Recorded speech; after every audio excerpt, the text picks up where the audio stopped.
चिंता चिंता चिंता, सबके चेहरों पर चिंता। इस संसार में चिंता से ही इंसान दुखी होता है, क्योंकि चिंता दुख की जननी है। जो इस रहस्य को जानता है वो कभी दुखी नहीं होता। फिर तुम लोग चिंता में क्यों डूबे हो? बाबा, मालिक पर विश्वास करो, उस पर श्रद्धा रखो, उस पर अपनी सारी चिंता उस पर छोड़ दो। याद रखो, जितना बड़ा तुम्हारा अहंकार होगा उतनी बड़ी तुम्हारी चिंता होगी। ये मेरा है, वो मेरा है, जब तक ये भावना दिल में जागती रहेगी तुम फिक्रमंद रहोगे ही रहोगे। अहंकार त्याग दो, उस मालिक पर निर्भर रहो।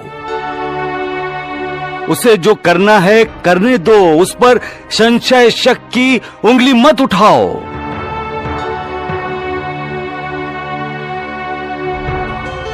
अपने शरीर को ही उसका मंदिर बनाओ। भूल जाओ अपने आप को,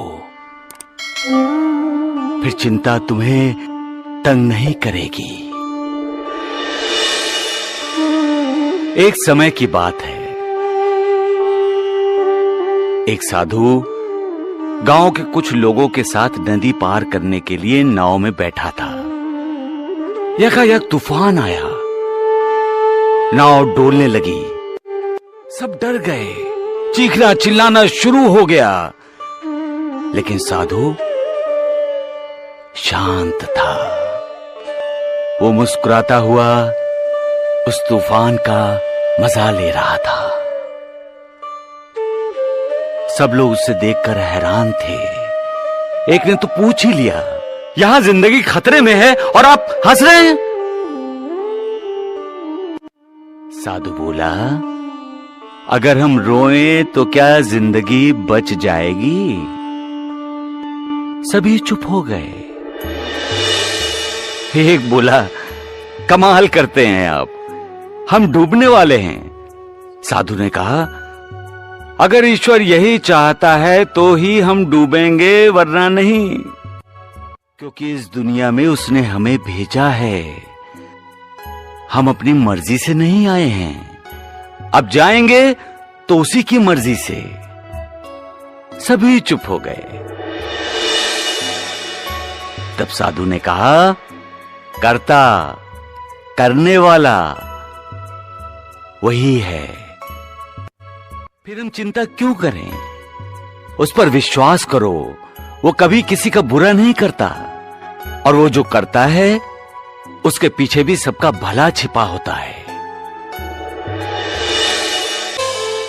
इंसान चिंता की वजह से मन की शांति खो देता है, और जो मन की शांति खो देता है वो क्रोध को निमंत्रण देता है। लेकिन बाबा, हम लोग निश्चिंत कैसे रह सकते हैं? निश्चिंत तब हो सकते हो तात्या, जब तुम्हारा विश्वास बुलंद हो। विश्वास किस पर बाबा? अपने आप पर तात्या। जिसका अपने आप पर विश्वास नहीं, वो मालिक पर विश्वास कैसे करेगा? जब इंसान को विश्वास हो जाता है कि वो ये काम कर सकता है, तभी वो कार्य करता है। उसके लिए कुछ मुश्किल नहीं है। जब ये एहसास उसे हो जाता है, वो चिंता से मुक्त हो जाता है। लेकिन जब अपने आप को मजबूर समझता है, तब वो चिंता से ग्रस्त हो जाता है। परेशान और चिंता से मुक्त होने के लिए मालिक का स्मरण करना चाहिए, मालिक को याद करना चाहिए। उलझनें जब जरूरत से ज्यादा बढ़ जाती हैं तो हम बेचैन हो जाते हैं। हमारे लिए दुनिया का एक दरवाजा भी जब बंद होता है तो हमारी फिक्र शुरू हो जाती है। जब हमारे अपने हमारी तरफ पीठ कर लेते हैं तो हमें दुख होता है। हम अपने आप को अपमानित मानते हैं। जिंदगी में हमें बहुत से शुभ चिंतक मिलते हैं, लेकिन उनसे भी ज्यादा मिलते हैं अशुभ चिंतक। हमारा बुरा सोचने वाले, हमारा बुरा चाहने वाले, जो हमारी खुशियां छीन लेते हैं। हम हर पल ये सोचते रहते हैं कि आखिर हमने उनका क्या बुरा किया है। हमने तो सदा उनके लिए दुआ की है और सदा उन्हें दुआएं दी हैं, तो फिर ये हमें बद्दुआ क्यों देते हैं? अपनी पुरानी यादों को भूल जाने के लिए हम भूतकाल का, गुजरे हुए कल का दरवाजा बंद कर सकते हैं। हम वर्तमान में जीते हैं, भविष्य पर नजर रखते हुए। लेकिन जब कोई हमारे भविष्य का भी दरवाजा बंद कर देता है तो हमारा ध्यान बिखर जाता है। किसी एक चीज पर हमारा ध्यान नहीं रहता।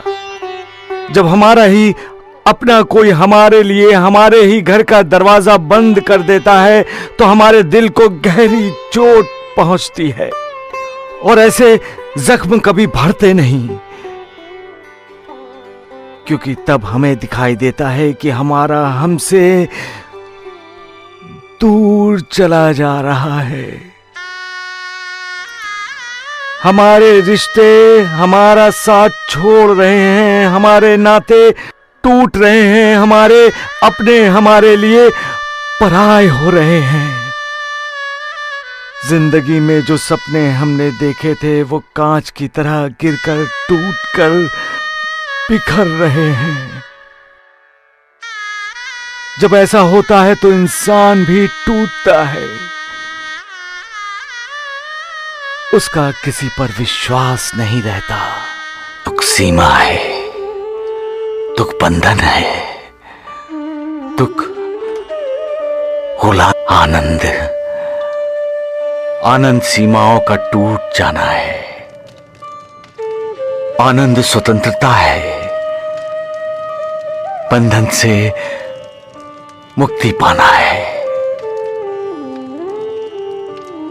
पूर्ण आनंद ही पूर्ण मुक्ति की अवस्था है। मोक्ष और पूर्ण आनंद में कोई अंतर नहीं। जो पूर्ण आनंद को उपलब्ध है वो मुक्त है, और जो मुक्त है वो पूर्ण आनंद को उपलब्ध है। दुख को दूर करके। लेकिन अफसोस की बात यह है कि जो भी कोई अपने दुखों का इलाज करना चाहता है वो ये नहीं सोचता कि दुख क्या है। दुख क्या है ये बिना सोचे जो दुख दूर करने का उपाय करता है वो कभी दुख दूर नहीं कर पाता, क्योंकि मूल कारण समूल नष्ट नहीं होता। जब तक दुखों का मूल कारण समूल नष्ट नहीं होता तब तक इंसान दुखी रहता ही रहता है। मनुष्य के जीवन में बहुत दुख है और मनुष्य अपने एक एक दुख को दूर करने की कोशिश में लगा रहता है। जो एक एक दुख को दूर करने में लगा रहता है वो आम आदमी है। जो सब दुखों के मूल कारण को समूल नष्ट करने में लगा रहता है वो सन्यासी है। सबका मालिक एक।